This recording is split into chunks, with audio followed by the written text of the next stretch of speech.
me first say how genuinely pleased I am to be with you today. Moments like this matter, not just because we are turning soil, but because we are planting belief, opportunity, and confidence in our people. Today serves as a declaration of confidence in the power of creativity and the dreams of creatives.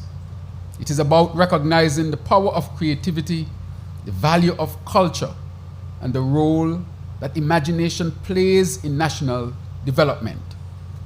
This Creative Arts Center represents empowering progress and moving our country forward in a very real and tangible way. As a government, we have been intentional about creating an environment where serious, responsible investment can thrive. That means clear rules, sound governance, transparency, and a commitment to long-term national benefit. When investors see that, they respond. And when they respond in the ways that uplift our people and expand opportunity, everyone wins.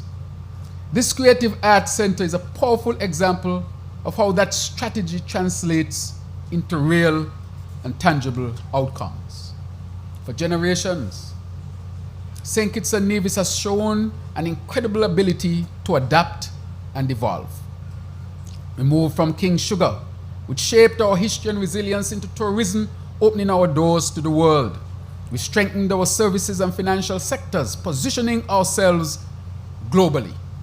And now we have deliberately expanded into the creative economy, what is also termed the orange economy, recognizing that our culture and creativity are among our most valuable assets. Our people have always been creative. Long before there were formal studios or centers, our artists were creating in bedrooms, garages, backyard, and community spaces.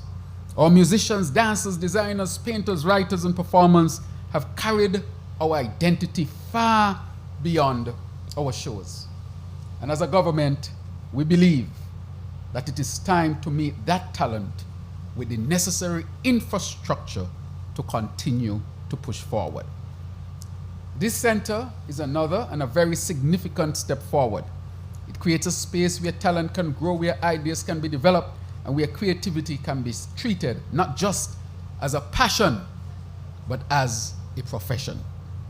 This center says to our creatives that we see you, that we value you. It says to all young people, your talent has a future, and the future is now. And it says to the world, St. Kitts and Nevis is serious about culture as an engine for growth. So empowering our people through a project like this is in keeping with our national direction.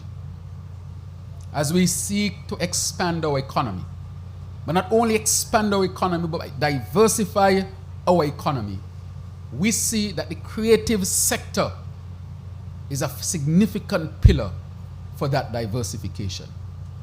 We seek to diversify our healthcare services. We seek to diversify our construction sector. We seek to diversify and expand our tourism sector with more flights, a larger cruise industry, and now we have a bona fide, I would say, yacht industry as well. Agriculture expansion, education expansion, so that we can have an economy that stands not just on one fundamental legs, but would have multiple pillars on which it would stand, so that we become less vulnerable and more resilient. In today's world, it is a new paradigm. The geopolitics has shifted in a very short space of time. Things are not done the same way. But our objective as a government, and I as Prime Minister, is not to shy away from difficult challenges, but to face them head on, always with the objective that our people must be protected and must be first. This is one such example. And as we are about to break ground today, this center signifies multiple things. It signifies vision, it signifies good governance, it signifies partnership, it signifies, I would say, a new pathway to expand our landscape here. It signifies jobs in different areas, from construction all the way to our talented people who would sing and dance on these stages. And so this started when I met Cyrus, our investor. And I would have traveled to Dubai multiple times. Sometimes the question is asked, why travel? We travel because this is the type of investment that we bring back. The minister and I traveled. We had events, meetings, discussions for a couple of years. Because sometimes the question is asked, when is it going to happen? But I remember my grandmother used to tell me, hurry dog, eat, walk on. And if you're going to do it well. Such a development which would be one of a kind in the region requires prudent planning. And sometimes when you think you have it right, you have to go back to the drawing board over and over again to get it right. And it's always better to get it right the first time than to hurry it and get it wrong multiple times. Because as we say, if you start bad a morning, it can't go good at night. And so we wanted to make sure that we would have started on the right foot. Look at all the work that would have gone into this. From the concept, where you see the sketches, giving it an island flair or flavor, shaping it like our very volcano here in St. Kitts and Nevis. Taking all of that into consideration, and exactly where it is located, one of the most beautiful views you have in St. Kitts and Nevis as you overlook the airport and the harbor and so forth. This has been in the works for multiple years. It is not a rushed job. We work prudently. We made haste slowly, as my good friend would say. And today, we are able to present you something that is solid. This comes, of course, on the heels of multiple major projects that I was asked some time ago to slow down a bit. They asked me to slow down because the demand can get so great, it can heat up the sector and the economy. And so we must pace a little bit more. But I say that to say that because we had a roadmap, or we have a roadmap, a plan and a vision, none of this is guesswork. All of this fits right into our own strategy of diversifying our economy and transitioning St. Kitts to the next level. And so we have broken ground for the hospital, because our people must not be left behind. We have almost completed the construction of a major desalination plant, and I know a lot of you who live in Bird Rock and Frigate Bay wondering why you have water at 3 o'clock in the morning. I know you are getting it. We have broken ground at the Bastia High School, which is actually moving ahead as well.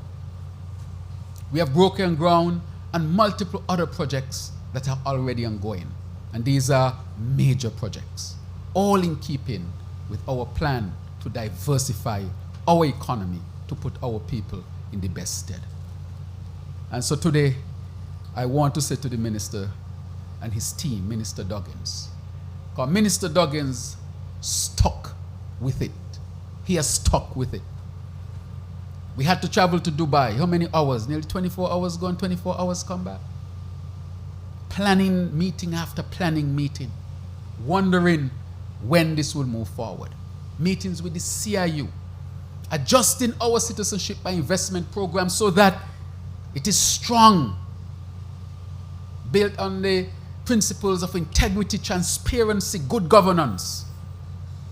And while making all of those transitions, making sure that it can deliver a project that will not only serve our people for now, but will serve our people for a good time into the future. And so I would wrap up by saying, Minister Duggins, that you have done exceedingly well.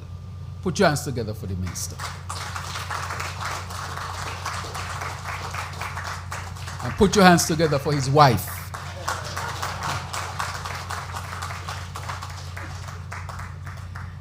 And I lastly say that I am proud to support this project. I am proud of the direction that we are taking St. Kitts and Nevis as a federation, and I am excited about what this center will mean, not just when it opens, but for the generations to come. May this project be successful. May it inspire excellence, and may it stand always as a lasting symbol of what we can achieve together as a people here in St. Kitts and Nevis. May this project forever fulfill the